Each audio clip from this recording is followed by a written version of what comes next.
누가복음 7장 말씀입니다. 누가복음 7장 24절부터입니다.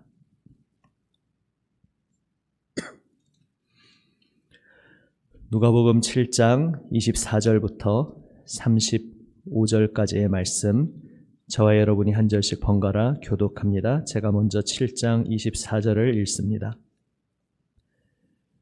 요한이 보낸 자가 떠난 후에 예수께서 무리에게 요한에 대하여 말씀하시되 너희가 무엇을 보려고 광야에 나갔더냐? 바람에 흔들리는 갈대냐? 그러면 너희가 무엇을 보려고 나갔더냐? 부드러운 옷 입은 사람이냐? 보라, 화려한 옷을 입고 사치하게 지내는 자는 왕궁에 있느니라. 그러면 너희가 무엇을 보려고 나갔더냐? 선지자냐? 옳다. 내가 너희에게 이르노니 선지자보다도 훌륭한 자니라. 기록된 바 보라, 내가 내 사자를 내 앞에 보내노니 그가 내 앞에서 내 길을 준비하리라 한 것이 이 사람에 대한 말씀이라. 내가 너희에게 말하노니 여자가 낳은 자 중에 요한보다 큰 자가 없도다. 그러나 하나님의 나라에서는 극히 작은 자라도 그보다 크니라 하시니 모든 백성과 세리들은 이미 요한의 세례를 받은지라. 이 말씀을 듣고 하나님을 의롭다 하되 바리새인과 율법 교사들은 그의 세례를 받지 아니하므로 그들 자신을 위한 하나님의 뜻을 저버리니라.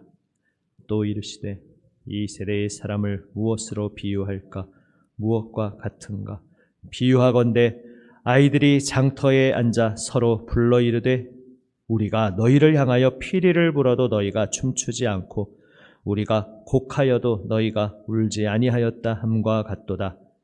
세례 요한이 와서 떡도 먹지 아니하며 포도주도 마시지 아니하며 너희 말이 귀신이 들렸다 하더니 인자는 와서 먹고 마시매 너희 말이 보라, 먹기를 탐하고 포도주를 즐기는 사람이요 세리와 죄인의 친구로다 하니 지혜는 자기의 모든 자녀로 인하여 옳다함을 얻느니라. 아멘. 세례 요한이 자신의 제자들을 통해서 예수님께 제문을 던지고 예수님께서는 늘 하시던 일을 다시 보여주시며 그것을 전혀 새롭지 않은 대답으로, 그러나 예수님이 그것이 대답이라고 말씀하심으로써 새로운 의미의 대답을 하셨음을 어제 보았습니다. 그리고 그 예수님의 대답 속에서 사실 세례 요한뿐만 아니라 예수님을 믿고 따르는 많은 이들이 육신으로는 옛사람으로서는 실족할 수 있는 여지가 있음을 예수님도 생각하고 계심을 말씀하셨습니다. 나를 보고 실족하는 일이 일어날 수 있다. 그러나 실족하지 않도록 똑똑히 보아라. 옛사람의 눈으로 바라보지 말고 하나님이 보여주시는 새로운 시각으로 보고 그래서 넘어지지 말고 일어나서 나를 따라오라 말씀하시는 주님의 사랑과 격려의 초청을 우리는 들었습니다. 이제 요한이 보낸 이들이 떠난 후에 예수님께서 앞을 향하여 말씀하고 계시던 그 무리들에게 세례 요한에 대해서 말씀하신 장면으로 오늘 이어집니다. 많은 이들, 그 자리에 예수님의 말씀을 듣고 있는 많은 이들이 이미 세례 요한이 그 세례를 이야기할 때에 나와서 세례를 받았던 사람들입니다. 그들에게 물으십니다. 너희가 광야에 나갈 때 무엇을 보려고 나갔느냐? 세례 요한을 만나기 위해서, 세례를 받기 위해 나갔을 때 무엇을 기대하고 나갔느냐 질문하시는 것입니다. 바람에 흔들리는 갈대냐? 이것은 광야로 나가면 흔히 볼 수 있는 자연 풍경이라는 그저 그러한 의미일 수도 있고 또 해석하는 분들에 따라서는 당시의 상징이라든지 당시의 동전이 바람에 흔들리는 갈대가 새겨져 있었는데 그런 것과 연결시켜서 그 다음 구절과 비슷한 의미라고 해석하기도 합니다. 오늘은 그 설명을 생략하겠습니다.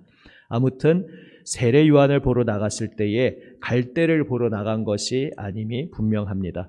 그러면 또 무엇을 보려고 광야로 나갔는가? 부드러운 옷 입은 사람, 다시 말해서 권력과 재물을 가진 자를 말합니다. 그러한 사람을 보려고 광야에 나갔느냐? 그런 사람을 보려면 왕궁으로 갔겠지 광야로 오지 않지 않았겠느냐? 주님께서는 질문하십니다. 그러면 무엇을 보려고 나갔느냐? 선지자를 보려고, 선지자를 만날 것을 기대하려고. 다시 말해 하나님께서 나를 부르시고 계시는 그 음성을 인지하고 깨닫고 그 하나님 앞에 나아가려고 너희가 광야에 나왔던 것이 아니냐? 맞다. 그는 선지자다. 아니, 조금 더 깊이 말하자면 모든 선지자 중에 가장 위대한 선지자, 그래서 선지자보다도 더 훌륭한 자라고 세례 요한에 대해 말씀하십니다. 사실 이것이 무엇을 의미하냐 하면은 세례 요한 자체의 훌륭함을 말씀하시는 것이 아니라 세례 요한이 받은 사명이 앞서 등장했던 선지자들과 비교할 수 없이 중대한 사명이라는 것입니다. 왜냐하면 다른 선지자들은 멀리서 바라보면서 장차 올 하나님의 약속하신 이 바로 메시아를 멀리서 바라보며 예고하고 증언했다면 세례 요한은 멀리서 바라보는 것이 아니라 바로 자신의 당대에 자기 눈앞에 출현하시는 메시아를 예고하고 그 메시아가 눈앞에 등장했을 때에 이분이 바로 그분이다라고 증거하는 역할을 했기에 모든 선지자보다 뛰어난 이라고 말씀하시는 것입니다. 다시 말해서 이것은 세례 요한을 높이는 것이 아니라 예수님 자신에 대해 이렇게 넌지시 말씀하고 계신 것입니다. 세례 요한도 물었습니다. 세례 요한에게는 바로 예수님이 행하고 계신 이 일들이 메시아의 사역이 아니더냐? 이렇게 대답하시며 지금 요한은 여전히 감옥에 갇혀 있고 여전히 이 세상은 부조리와 악으로 가득한 것 같지만 이미 예수님이 가시는 곳마다 어떤 일이 벌어지고 있는지 보라고 대답하셨던 주님께서는 이제 이 무리를 향해서는 세례 요한이 모든 선지자 중에 가장 훌륭한 자라고 선지자보다 뛰어난 자라고 말씀하심으로써 바로 선지자 보다 뛰어난 세례 요한이 했던 역할, 바로 예수님을 증언하는 일이 앞선 선지자들의 모든 일보다 고귀한 일이고 바로 그것을 말함으로써 예수님 자신이 어떠한 존재인지를 생각해 보라고 말씀하고 계신 것입니다. 결국 이 말씀 자체에 예수님 자신이 메시아로서 이 땅에 오셨다는 정체성이 담겨 있습니다. 너희는 무엇을 보려고 나갔느냐? 선지자보다 훌륭한 자라 말씀하시면서 구약 성경의 말씀, 말라기 말씀을 인용합니다. 바로 그 존재, 너의 앞에서 그 길을 준비하는 사자. 여기서 내가 내 사자를 이라고 말씀하시는 것은 분명히 하나님입니다. 그런데 하나님께서 나의 사자를 너의 앞에 보낸다라고 할 때, 너의 앞에서 너의 길을 준비한다라고 할 때 이 너는 하나님께서 기름 부으셔서 보내시는 메시아를 의미하는 것입니다. 그러니까 지금 하나님께서 장차 메시아를 준비하는, 메시아의 앞길을 준비하는 심부름꾼을 보낼 것인데 바로 그가 세례 요한이라 말씀하심으로써 세례 요한이 증언했던 자기 자신, 예수님이 바로 약속된 메시아임을 넌지시 말씀하고 계신 것입니다. 그런 의미에서 여자가 낳은 이 중에 요한이 가장 크다는 것입니다. 이 옛 인류 중에 누가 메시아를 친히 바라보면서 메시아가 오셨을 때에 바로 이분이 메시아라고 증언하는 그러한 고귀한 사명을 또 다른 누가 수행을 했겠습니까? 그런 의미에서 이것은 어떤 사람의 존재 가치를 상하를 매기는 것이 당연히 아니라 지금 세례 요한이 맡은 사명이 가장 소중한 사명이었고 역시 예수님 자신의 존재에 대해 말씀하고 계신 것입니다. 그런데 그 다음 이어지는 말씀이 또 의미심장합니다.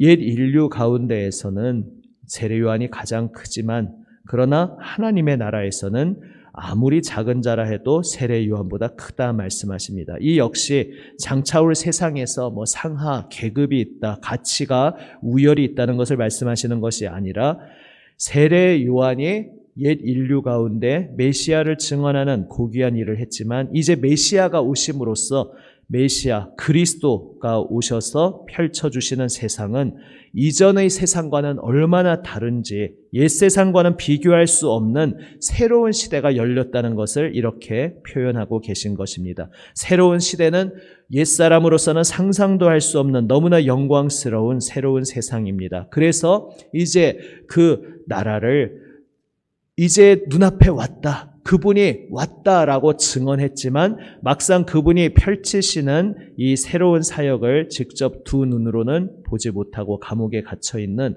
그의 길은 말하자면 구약시대의 마지막 주자였던 것입니다.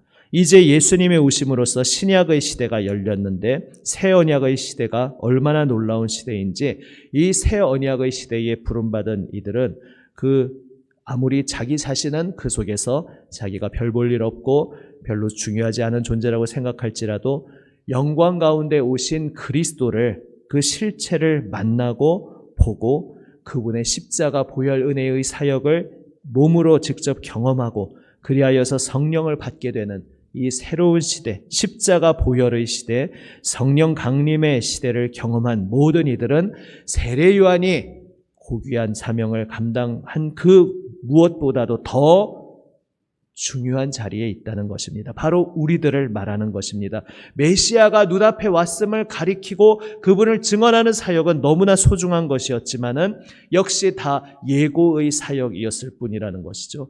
예고의 사역보다 실체가 중요한 것은 말할 것도 없습니다. 그리고 실체로 오신 예수님을 만나고 그 예수님의 음성을 듣고 그 예수님의 십자가 보혈 은혜를 경험하고 그래서 예수님의 죽으심과 부활의 그 생명의 공로로 인해 아무 공로 자격 없는 우리가 예수님의 보내주신 성령을 받게 되었습니다. 우리 모두는 세례 요한이 경험했던 그 모든 것보다 비교할 수 없는 생명의 실체를 경험하고 있는 것입니다. 그래서 이제 예수님과 함께 우리에게 찾아온 새 시대, 하나님의 생명을 직접적으로 누리는 하나님의 영생을 받은 이 시대가 얼마나 놀라운 시대이며 우리가 얼마나 놀랍고 은혜로운 소중한 자리에 서 있는지 주님께서 말씀하고 계십니다. 그래서 계속 같은 맥락의 말씀인 것이죠. 어제도 베드로전서 말씀을 나눴습니다만 디모데 후서에서는 보면 복음과 함께 고난을 받으라 말씀하고 있지 않습니까? 모두 같은 맥락인 것입니다.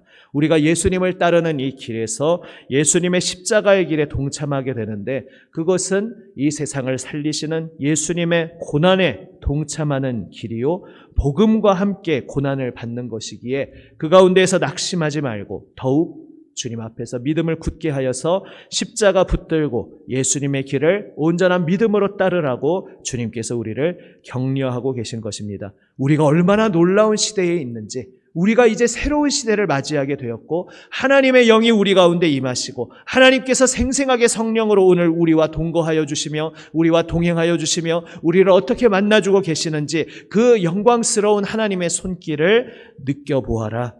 믿음의 눈을 들어 바라보아라 주님께서 우리에게 말씀하고 계십니다. 이 영광의 시대가 눈앞에 왔건만 코앞에 왔건만 여전히 받아들이지 못하고 있는 이들이 있었습니다. 가장 성경에 정통하다고 자부하는 바리새인 율법 교사들이었습니다. 그러한 시대를 향하여 예수님께서 어린아이들 놀이의 비유를 말씀하십니다. 아이들이 장터에 앉아서 노는 장면인 것입니다. 아이들이 놀 때에 보고 배운 것을 가지고 놀기 마련입니다. 그래서 당시에 자기 어른들이 행하는 것을 보면서 혼인잔치 하는 것을 보면 오늘날도 왜 아이들이 놀 때 소꿉장난을 하면은 집에서 보고 배운 것 하지 않습니까?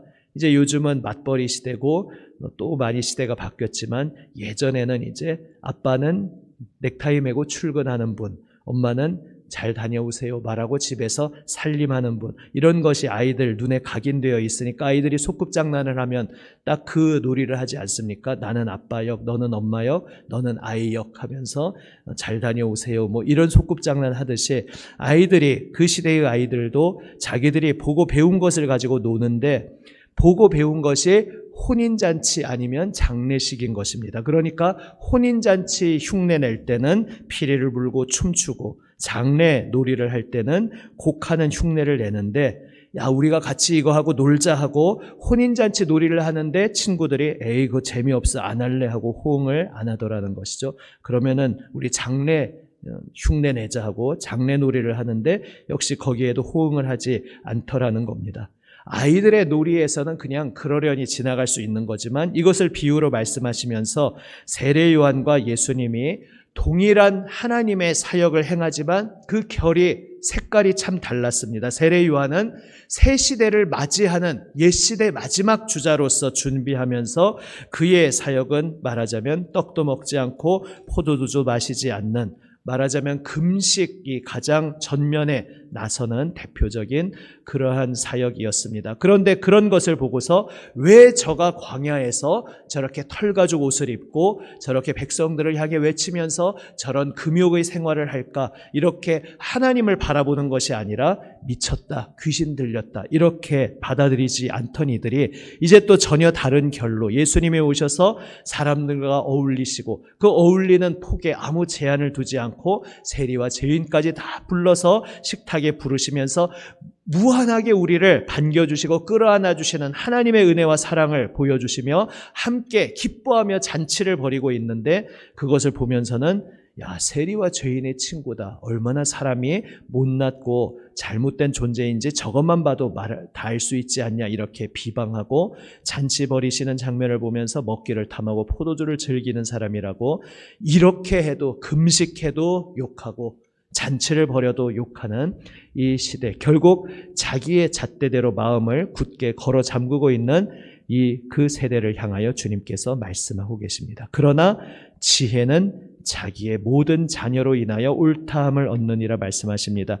지혜와 지혜의 자녀가 무엇을 일컫는 것입니까?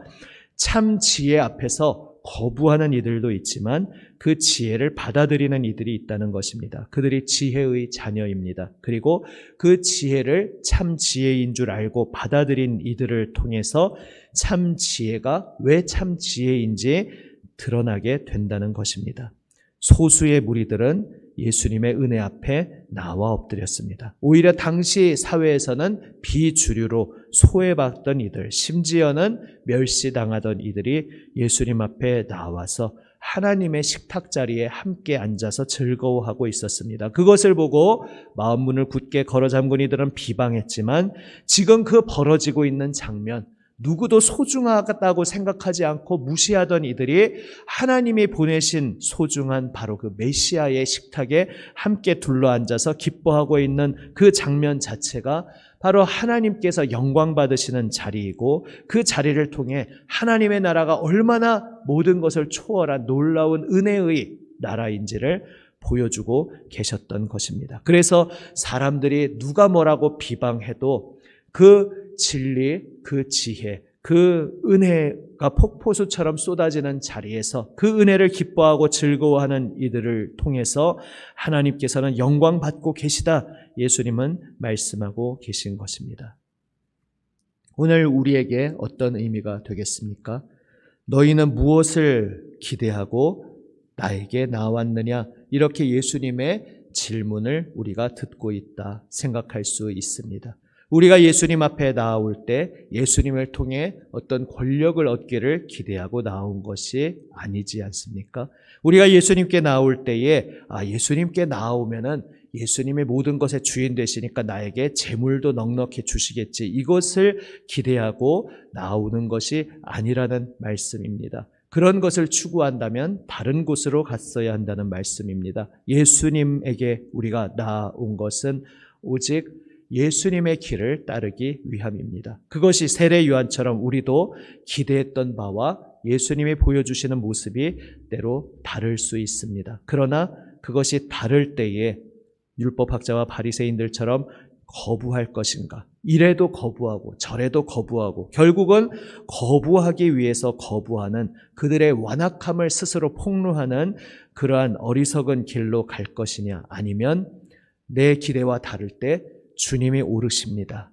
주님의 길이 진리의 길입니다. 제가 생각했던 것과 다를지라도, 또 오늘 이 길을 따르면서 많은 고난을 각오해야 할지라도 주님과 함께함이 결국은 하나님 나라 생명잔치에 함께하는 것이요, 주님과 함께함이 기쁨이요, 주님을 따르는 이 길이 아버지께 영광의 길임을 믿습니다. 고백하며 겸손히 주님 앞에 엎드릴 것인지 선택하라고 주님께서 오늘 우리에게도 질문하고 계십니다.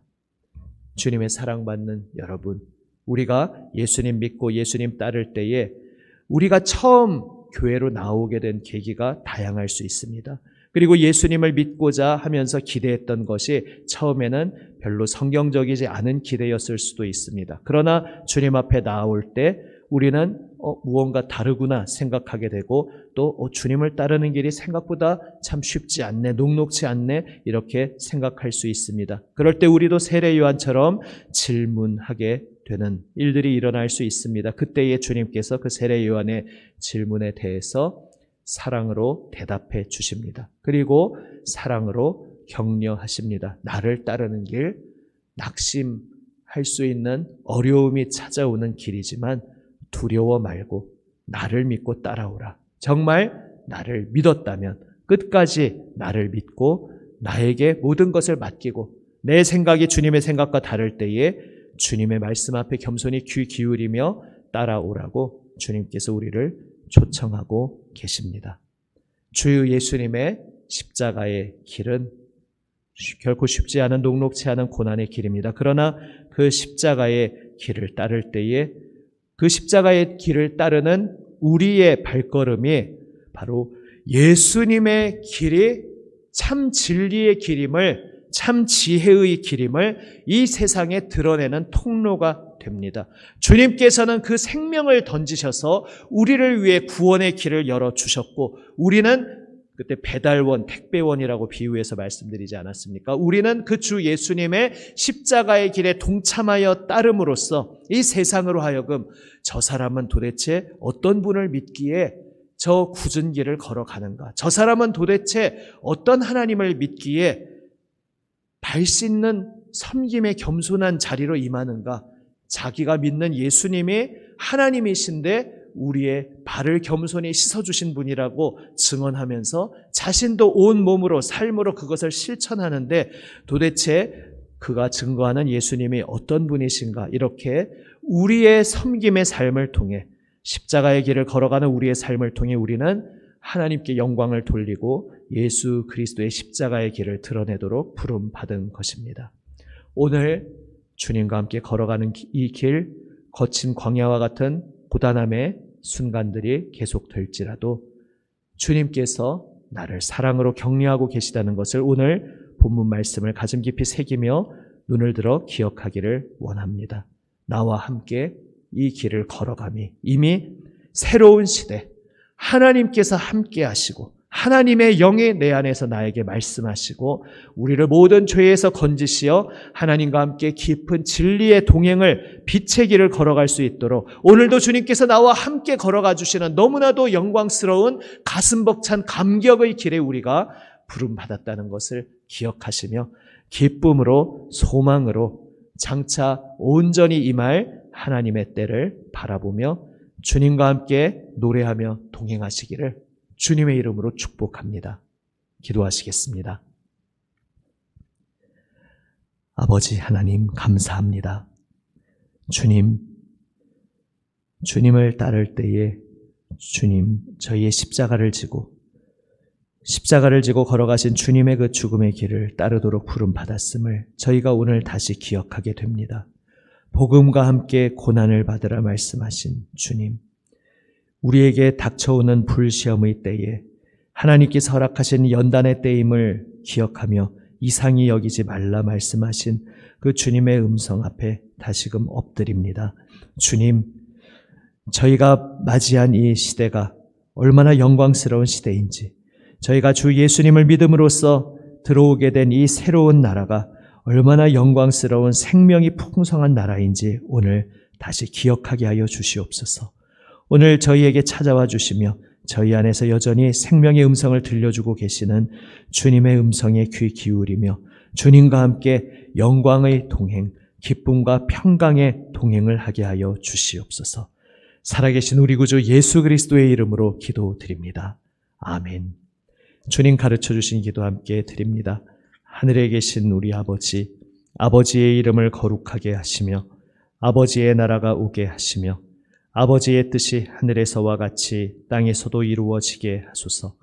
오늘 우리에게 일용할 양식을 주시고 우리가 우리에게 잘못한 사람을 용서하여 준 것 같이 우리 죄를 용서하여 주시고 우리를 시험에 빠지지 않게 하시고 악에서 구하소서. 나라와 권능과 영광이 영원히 아버지의 것입니다. 아멘. 오늘 우리에게 주시는 말씀 가슴 깊이 새기며 주님의 음성에 기도로 응답하며 시간 이제 기도하며 나아갑니다. 또한 연이어서 예수님 중보기도에 동참하여 도구의 기도로 오늘도 내 마음에 주시는 사랑하는 성도들을 위해서, 이웃들을 위해서, 또 나라와 세계를 위해서 기도하며 나아갑니다. 오늘 인천 동로에 여전도회 총회가 있습니다. 우리 교회에서도 이제 협의회장님과 총무님 또 참석하실 터인데, 인천 동로의 여전도회가 오늘 이 시간 가운데 주님의 은혜로 모든 것들이 진행되고 더욱더 앞으로 주님께서 맡겨주시는 사명에 견고히 잘 서는 발걸음이 될 수 있도록 또 함께 기도해 주시기를 바랍니다. 기도하며 주님 품으로 나아갑니다. 기도하며 자유롭게 삶의 현장으로 나아가시겠습니다. 기도하시겠습니다.